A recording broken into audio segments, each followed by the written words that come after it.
Hey everyone, welcome back to the channel. So we are on day 5 of login here on our new player account, and I wanted to today go through the heroes that I'm using in the various bosses and dungeons, and how I'm kind of optimizing who I'm playing with. So in terms of summoning, we've already managed to get quite a fair decent chunk of SSR heroes. So if you look at my roster now, we got Plume from the banner. We have Doki Doki, Mio. All these are from standard banner. So I've only been summoning on standard banner. On the beginner banner, I did get Plume. I think Plume does have a lot more value over Yeli because she's good in PvE and PvP as well. So I'm going to go over my roster and I'm going to go through which heroes I've built and how I'm going about progressing in the game. So mainly in your initial first, I think till you hit about level 60, 65, there mainly you're going to be farming. You want to get to Nico Nana and start farming this as long, this dungeon till you unlock this. Now this unlocks at 40, but Nico Nana is a very important dungeon in the early game because it gives you two very important shells, three actually, White Fang, Artisan, and Gigabyte. So all three. So White Fang is more of a PvE. Basically, for any of your damage dealers, you want to be using White Fang. And Artisan basically gives you a buff, right? A defense shield. So it can be used in a lot of the PvE content. It's not so much in the meta in the PvP right now, but it could make a comeback in the future. Gigabyte is really good as well for disrupting turns and can be used in PvE and PvP both. Even Alicon has its usage, but this is purely a PvP shell basically. So, like you can see now in the downtime, this is the dungeon that I'm kind of completely farming. In your thresholds, you're going to be spending. So, I've not really gone into Aurora yet. So, Termatome and Termatome also just to get a few sets up and going. Mainly, you'll be farming your Doki Doki. And as you can see, I'm up to Health 3 here. I will have Health 4 done soon, but then it's level 50 till you get to Inferno. So Health 4 is where I want to get to so that we get only basically more of these 3 substat and 3 basically cores here. Health 3 also has that, but Health 3 also gives you a lot more of the 2, basically the 2 matrix. So I want to get that 3 matrix. So Health 4, I think I should have this done today sometime. I've not been able to use the double drop much because I personally feel farming early threshold too much does not hold as much value as doing Grim Pursuit. So whenever I have energy and free space, this is the basic shell bosses is what I do. Now I'll show you my builds and which heroes I build. So basically I'm using a total of, yeah, up to here. So 1, 2, 3, 4, 5, 6, 7 heroes to kind of do 2 of those dungeons and all the shell bosses. So Lian is my basic damage dealer. So she is good in Nico Nana, which is the shell dungeon that I'm farming, and Termatom as well. So nothing special in the stats yet. And as you can see, it's a very basic build. I'm trying to get that crit rate up. I do have attack, crit rate, and crit damage right now. The final build should look more like 1 crit rate and 2 crit damage sets. That is the best way to deal damage. I will get a maxed out because of the new player experience. Now you get her lattices for free, so I can max her out. I'm currently using Crossroad on her, but I will shift to White Fang once I have a decent White Fang build. So here the stats you're aiming for is crit rate to 100%. But early on, even if you're getting 50, 60, 70%, it works. Crit damage is decent at 200, but we'll get this crit 200 soon.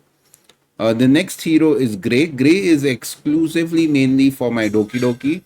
He's my DPS there and he's a SR hero. So he is definitely much easier to max out as well.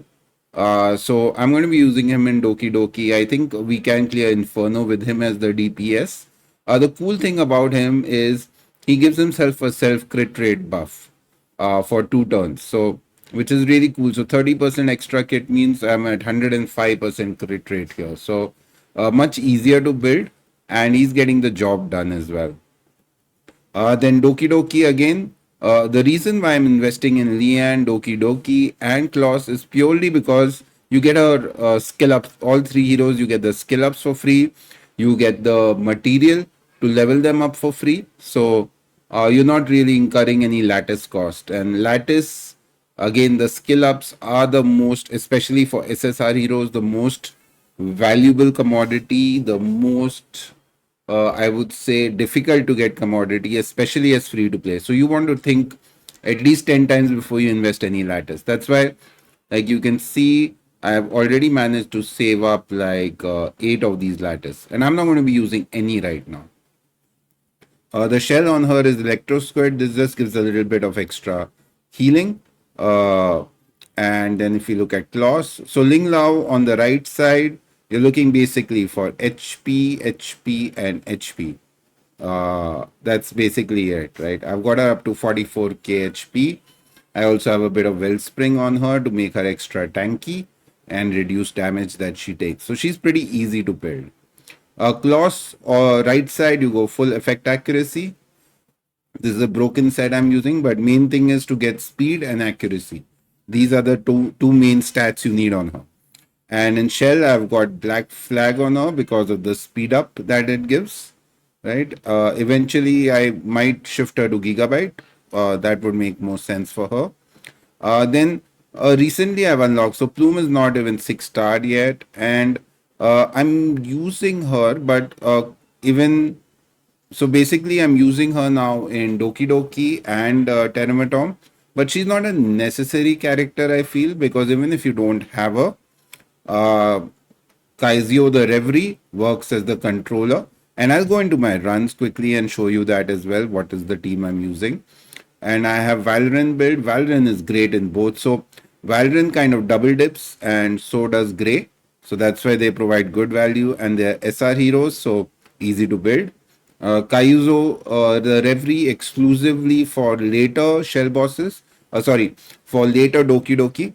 The main thing is her attack down that she puts out. 40% less attack can make a very big difference. And I have all these great heroes, but I'm not going to be building any of them in the first 30 days of this account. So we'll just have a look at the team I'm using. So this is my team for Nikonana. If we can get into it, yes, we can. So basically, yeah, this is the team I'm using. Ling Lao, Lian, Plume, and Valrin. So 2 sustains, one. Basically, you do want a defense down. So I'm using Plume, but you could also use Diana here. Probably Diana slot wise might even be better than a Plume here in this specific boss. But since I can use Plume in Doki Doki as well, it makes sense. And I can use her in PvP as well. So definitely worth building. But I've not put any lattice in her yet. So I'm holding on to my lattice investment. I'm not going to be doing that until, so basically until you don't get stuck and even after leveling gear, you're still not able to clear it. That's when I would suggest that you invest in any of the non PvP characters. So as you can see, a very consistent team. I'm able to 100% clear it. Yeah, so this is the team I'm using here. And you can see that 8 and 0, so very consistent team. In Teramatom, I'm using this team. We'll quickly show the run as well. It's a pretty fast run. So again, basically, I'm looking at defense down and debuffs. So there we go. She puts out some debuffs. And now Plume again goes. Plume is not necessary for this. I'm just using her because I have her. Otherwise, Claws in itself is enough because I have 3 defense downs in this team. Grey also puts her defense down on crit. Now she'll go. And because of all the defense down and stuff, she takes out quite a bit of HP. And you do want to aim for the left piece first, right? This left fang here. Because once you get that down, the damage reduces by almost 50%. And there, that's dead. So now the boss doesn't really deal insane amount of damage, which it can, while that Fang is up. So I think another 1 or 2 turns, we should be able to finish this off. And I think eventually now, once I have my Lian a little better built, we should be able to clear this in about 30-35 seconds. And that's when we go into Hell 4 as well. Health 3 to Health 4 can be quite a bit transition. So if you're getting stuck in Health 3, don't doubt the team. You just need to gear them better. This team can clear up to Inferno. So, and all of these characters you can have at the start of the game. The first four though are free anyways. If you don't have a plume, Diana works just as well. Probably better, I would say, because Diana puts out vulnerable as well, which is another debuff which makes you take extra damage. But since I have plume, I'm not really planning on investing in Diana, at least for now. But later on, for a fast Inferno clear, I will use Diana. I think she still works very well in this boss.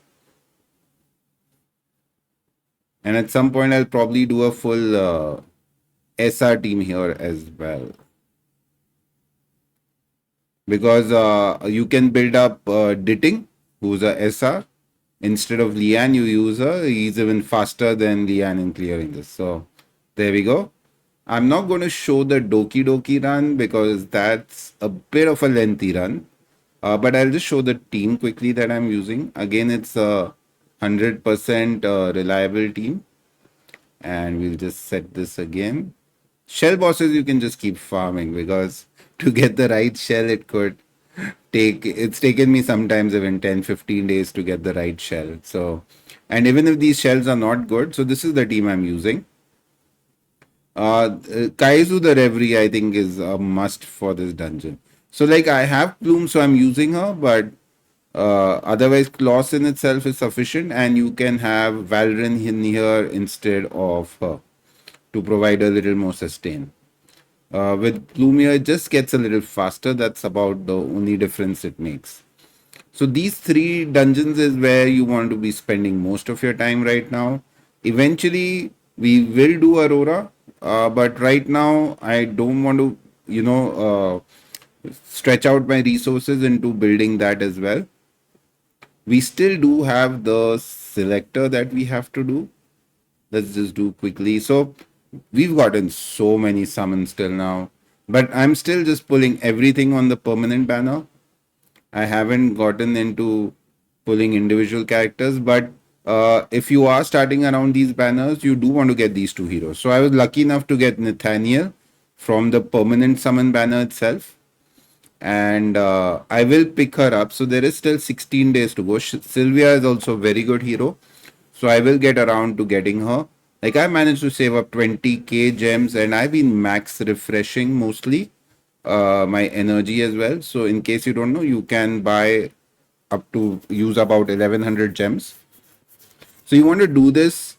So max refreshing you want to do until you don't have a lot of this stuff unlocked. Like let's go into Grim Pursuit. So until you don't have these dungeons unlocked, till then you keep max refreshing. After that you don't need to, because your income also drops. Like right now we have the hyperlink charter, which will give us, like I'm about 50% through on this. So there's going to be still a lot of goodies we'll get here. Then you have all of these achievements where also you end up getting a lot of gems in the long run. There you go. See, another 100 gems picked up. And other than this, you also have these fixed, where are they? So we are yet to unlock the Ethernet rally, but Ember Track and Ethernet rally, these are recurring basically tasks that you do. And here also you can get a lot of goodies. And then it's not that difficult to do. It's more of a roster check. So you can go ahead and do that. And just follow and do these events. Like, damn, I almost missed the shell story, didn't I? Okay. So yeah, I have to do that today as well.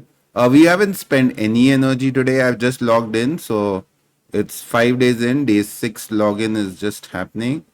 and we're going to get another set of lot of goodies here on day 6. So the early experience, the new early experience is really good. Now we get another supply box here. We already have one which is lying with us. So, and I'm just hanging on to these because in the end, which heroes I don't get, I'll probably pick it up from the selector. And but I do think mostly you do end up getting all the heroes. It's just which heroes you build, that's the decision making in this game. Like I have 11 out of the 55 SSRs. I have most of the meta ones actually, and 28 out of 30 SRs. I'm missing only 2 SRs, and obviously I have all the R heroes as well. So yeah, that's going to be it for this video. If you do have any questions on progressing, if you're getting stuck somewhere, you can leave a comment in the chat below in the video, and I'll definitely get back to you.